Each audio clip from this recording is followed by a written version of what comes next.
Joj, vidi kako se pravi važno sa tim pletenicama. Pa da vidimo kako će se ovdje svidjeti. Jedna je malo više od druge.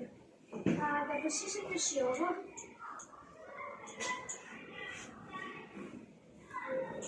Sad, malo prekratko, ali bit će u redu. Nećete.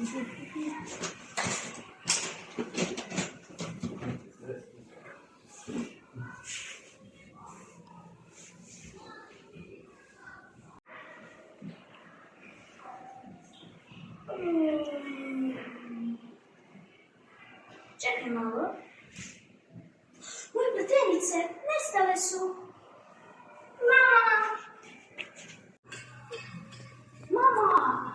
Slavka, što se dogodilo? Netko mi je odrezao pletenice. Što se dogodilo? Netko mi je odrezao pletenice, ne znam ko. Ali, dobro ti stoji, bit će ti lakše da češljaš kosu. Ne, nije. Vrlo je kratko. Ajmo pitati Slavicu, možda ona zna. Ne znam.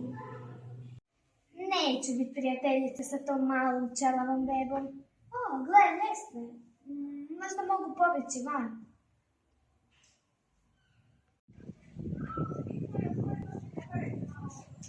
Što ti radiš ovdje? Oj, jako sam plašila. Gdje je nešto ne provalnik? A, da, provalnik. Otišli ono.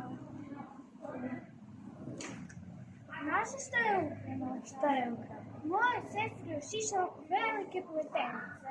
Šta će provalnik pletenice? Pa, sigurno će. Sigurno će. Znam ko je to. To je sigurno ćelavi pero. Da, čelavi pero. Halo, trebam hitno bojacovanje kod Lančerovićeve kuće. Ćelavi pero je ukrao pletenica Slamke. Da, dobro ste to učinili. Nadam se da ćete brzo hvatiti tog ćelavog.